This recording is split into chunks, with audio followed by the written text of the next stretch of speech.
नमस्कार साथियों।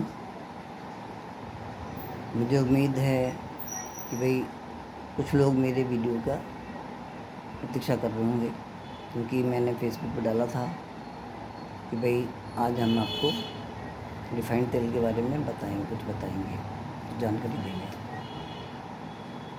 तो वास्तविकता क्या भाई, इतनी गर्मी पड़ी ना, आज बहुत ज़्यादा तापमान था और हमें आज दिन भर घूमना ही पड़ा। लोग मरीजों के पास जा रहे गए थे तो घूमना पड़ा। तो थोड़ी सी थकान हो ही जाती है भाई, गाड़ी इतनी चल जाती है तो इसलिए मैं कुछ देर नहीं बोल पाया, भोजन किया। अब थोड़ा सा जब सुकून मिला है, शरीर को आराम मिला है, तब मैं आपसे बात करने आया हूँ। देखिए, लोग कहते हैं कि भाई हम रिफाइंड तेल इसलिए खाते हैं कि उसमें कोई स्वाद नहीं होता, कोई गंध नहीं होती, तो हमारे घर की गृहिणियों को भोजन पकाने में कोई असुविधा नहीं होती। ठीक है। और शादी पार्टियों में, उत्सवों में जो भोजन बनाने आते हैं वो ये कह देते हैं जी रिफाइंड तेल ही लाना, जिससे हम आराम से खाना बना सकें, भोजन पका सकें। भाई आप मुझे ये बताइए कि उत्सव आप मना रहे हैं, भोजन आप पकवा रहे हैं, ठीक है, सामग्री आप दे रहे हैं और उनको उनके काम मेहनत का पैसा आप दे रहे हैं, तो फिर वो कौन होते हैं कि भाई आप ये मत लाओ और वो मत लाओ। आपको जब अगर देसी घी में भोजन पकवाना तो पकवाना ही है, बनता नहीं है क्या? आपके कच्ची घानी के तेल में खाना नहीं बनता है क्या? सब्जी नहीं बनती, दाल नहीं बनती, पूड़ी नहीं बनती, क्या नहीं बनती? अब हमारा कच्ची घानी का तेल लीजिए सरसों का, उसमें आप पूड़ियाँ भी तलिए, पकौड़ी तलिए। आप कह भी नहीं सकते कि आप ये ख़राब है सब कुछ, और बल्कि लोग उल्टे चटकारे ले लेके और खाएंगे, ज़्यादा मांग के खाएंगे। ये हम लोगों ने सिर्फ उनको एक सुविधा दे दी, तो वो उन्होंने हमें ब्लैकमेल करना शुरू कर दिया। सीधी सच्ची कहानी है, चाहे वो महिलाएं, घर की महिला हों, चाहे वो हलवाई हों, चाहे कोई और हों, क्योंकि उसमें कोई गंध नहीं होती। तो अरे जब आप मुझे बताइए, आप आम खाते हैं, अगर आम में आम का स्वाद नहीं है तो फिर आम किस लिए खा रहे हैं? आप क्या फ़ायदा है आम को खाने का? सही बात है ना।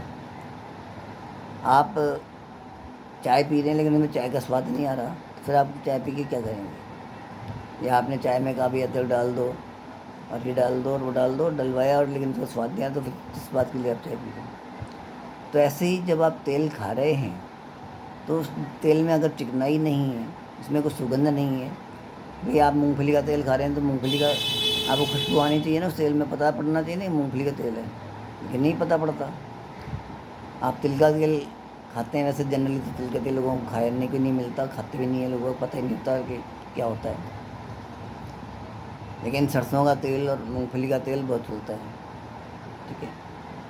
तो आप जब ये स्वाद ही नहीं आ रहा, उसमें चिकनाहट नहीं है तेल में, और आपकी कोई इसमें गंध नहीं है, ठीक है ना, तो आपके वो किसी काम का नहीं है, कचरा है।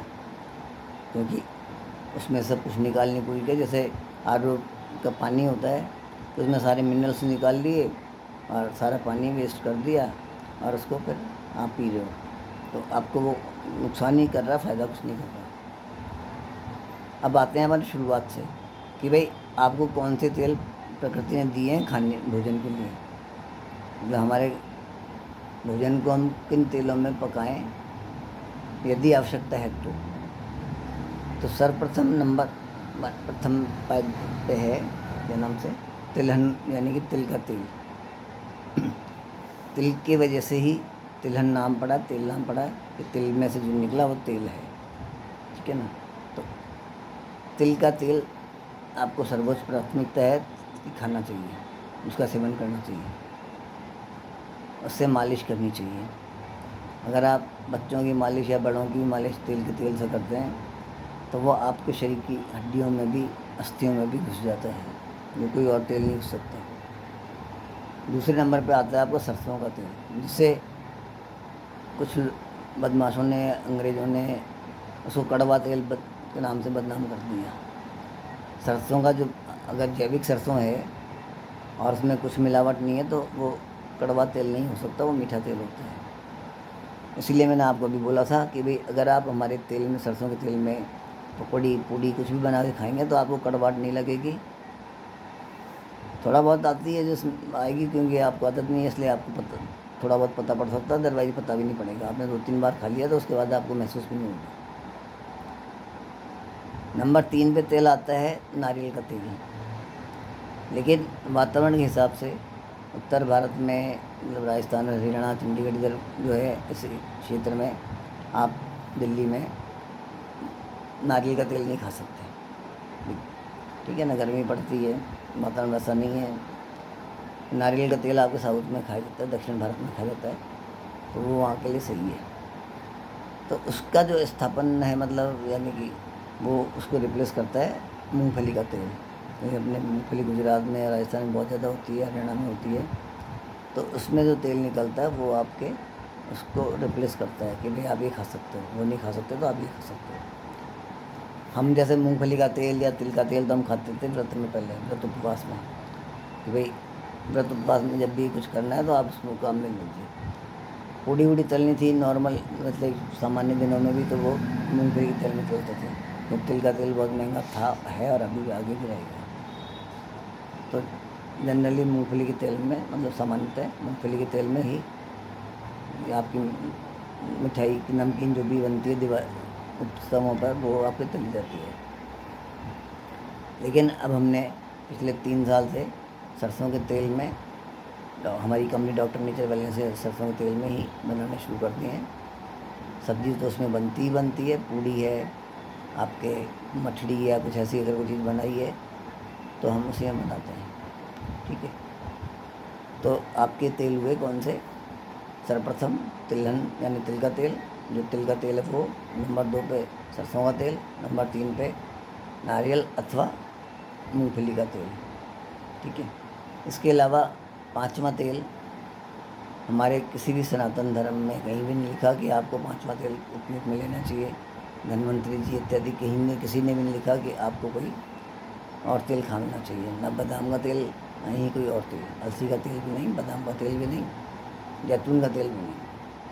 वो हमारे भारत राष्ट्र में नहीं खाने का है।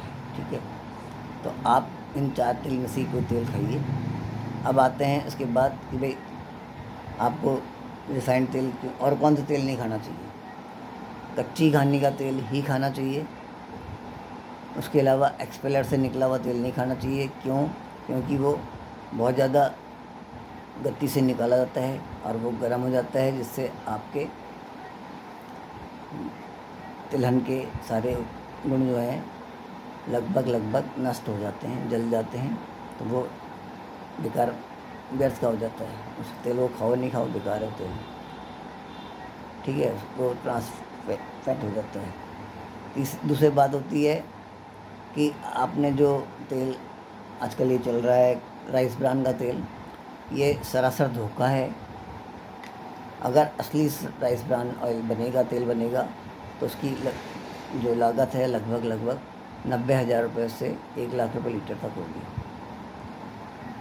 उसके बाद नंबर आता है सोयाबीन का तेल, जो एक दलहन है। और चूँकि मैं एक कृषि अभियंता हूँ और दूसरा कृषक का बेटा भी हूँ, और अभी एक्यूप्रेशर थेरेपिस्ट भी हूँ, और आयुर्वेदिक से उपचार कर रहा हूँ, तो मेरी नज़रों में, मेरे उसमें विचारों में, कोई भी सोयाबीन में से तेल नहीं निकाल सकता, क्योंकि दलहन में से तेल नहीं निकलता। तो वो भी एक सरासर धोखा है। और सबसे बड़ी बात, जिसने भी खाया सोयाबीन, आप ये मान के चलिए कि वो कैंसर का रोगी हो चुका है। कब पता पड़ेगा ये नहीं मालूम, 3rd स्टेज पे, 4th स्टेज पे, लेकिन वो सोयाबीन खाने वाला कैंसर का रोगी हो चुका है, निश्चित है ये। तो कोई भी डिब्बा बंद तेल हो, चाहे बोतल बंद तेल हो, आपको नहीं खाना चाहिए। क्योंकि जो भी रिफाइंड हो गया, यानी कि जैसे मैदा है, तो गेहूँ आप खा रहे थे लेकिन उसकी मैदा बना दी गई, तो वो रिफाइंड है, क्योंकि उसको इतना पीस दिया गया तो रिफाइंड हो गया। फिर गर्म हो जाती है ना, गर्म होती जाती है और पिसता जाता है, उसके बाद वो उसमें क्या रह जाता है? मैदा। तो वो आप जब खाते हैं तो आपकी आंतों में चिपकती है। तो ये बात हो गई कि आपको रिफाइंड तेल बिल्कुल नहीं खाना चाहिए। रिफाइंड तेल के अलावा राइस ब्रान ऑयल, आपके दूसरा सोयाबीन ऑयल तेल ही नहीं, सोयाबीन किसी भी रूप में आपको नहीं खाना है, ना पनीर में, ना आपको तेल में, ना आपको उसके कोई सोया चाप में, ना ही आपको उसके सोयाबीन की बड़ियों में, किसी भी रूप मतलब आपको नहीं खाना है। वो मात्र और मात्र सूअर की क्रॉप फसल है और सूअरों के खाने के लिए ही पैदा की जाती है। लेकिन हम चूँकि मानव हैं और मानव रूपी दानव हैं, इसलिए हम हर किसी वस्तु पे अपना अधिकार जमा लेते हैं और उनको दूसरे जो हैं जिनकी वास्तविकता में फसल है उनको हम तरसाते हैं। तो ये बात हुई कि भाई आपको ये चीज़ें नहीं खानी चाहिए। अब आपको खाने कौन से तेल चाहिए वो बता दिया। अब इसके बाद आती है कि भाई तेल के लिए लोग बोलते हैं कि साहब कढ़ाई में तेल चढ़ा नहीं रहना चाहिए। बिल्कुल सही बोलते हैं कि आप अगर एक बार तेल चढ़ा रहे हैं तो इतना ही तेल चढ़ाइए कि आपका जो भोजन है, जो अभी आप बना रहे हैं, पकौड़ी थोड़ी पूरी जो भी है जो बन जाए, उसके बाद उसमें तेल कम से कम बचे और उस तेल को आपने दोबारा कढ़ाई में नहीं चढ़ाना है।